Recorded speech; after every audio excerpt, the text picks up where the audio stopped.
No one knows who told the first story, but someone did. And since then, many have been shared.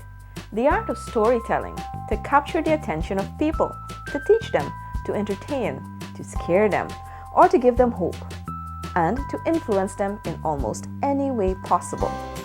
Stories are an intrinsic part of societies and culture everywhere, and so it is here in Guyana. But who tells these stories? In some villages in the countryside, the older folk still tell stories to their children and grandchildren.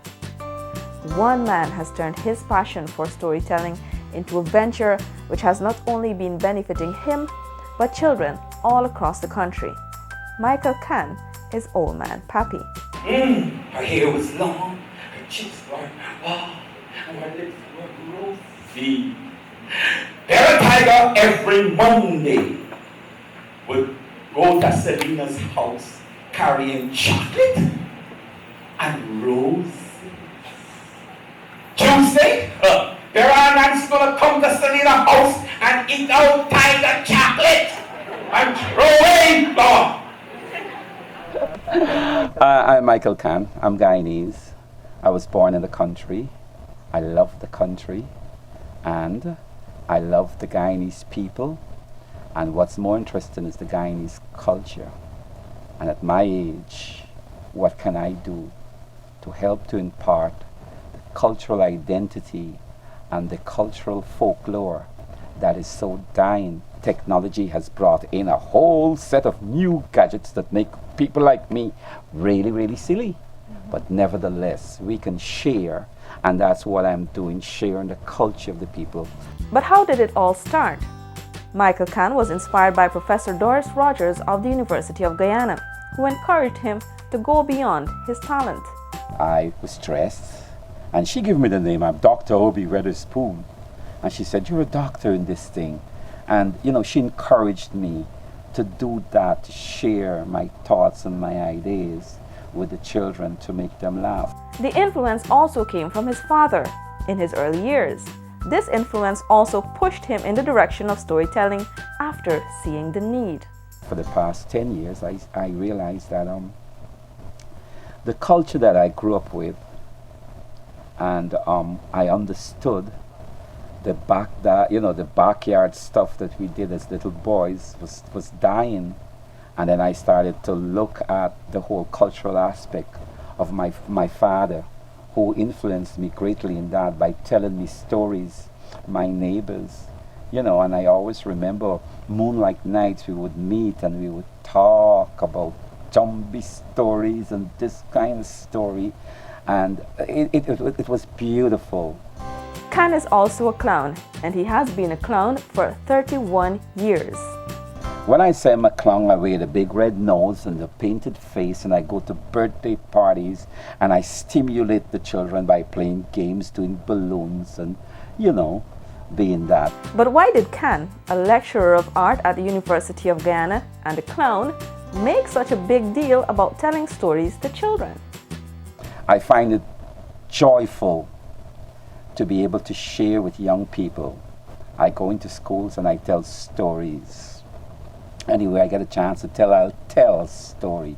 And it's amazing how people react to that. So I found my niche. I love it. And I wouldn't like to do anything else but that. The culture is rich, and so are the stories. But one may wonder, where does Old Man Pappie get his stories from? These stories were handed down. They were never written down. But because why it wasn't never written down in those days when it originated was the fact that, you hardly get paper. People were very, very illiterate, but now it's a different world. All the stories are written down. And what makes storytelling what it is the fact that you're able to capture your audience, to keep them, right, and to impart knowledge. These stories have historical backgrounds, and Old Man Pappie knows this. His stories also include the escapades of the Baku and Bera Anansi, among others. Bera Anansi was a god in Africa. But when the Africans came to the New World as slaves, they were not empowered and more everything was taken away from them. But one good thing that they had is that they transformed Bera and Nancy, this godlike figure. Can believes that living in a multicultural society is unique. That's why he feels it is important that these stories be preserved. Pay attention to your culture. In your own way, understand, and to really become unified, we must understand and share other people's culture. We may not fully believe in it, but having an understanding of it would help us to appreciate persons better. Can would love to leave a legacy where the Guyanese people remember their roots and culture, and he plans to do so by his stories and even his exhibits.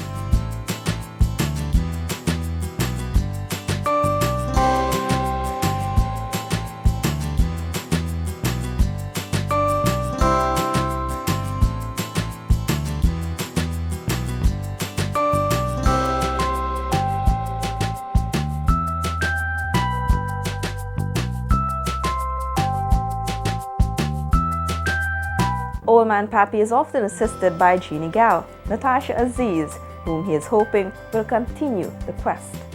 I want to influence people into making themselves better persons, honoring the culture of others. The art of storytelling, Can believes, can be used in all subject areas to teach, and he is pleased to be part of a group raising such awareness. He is part of storytelling workshops where teachers and children learn the art of storytelling and puppetry. He believes there is hope for the preservation of culture through storytelling, and he thinks it is catching on.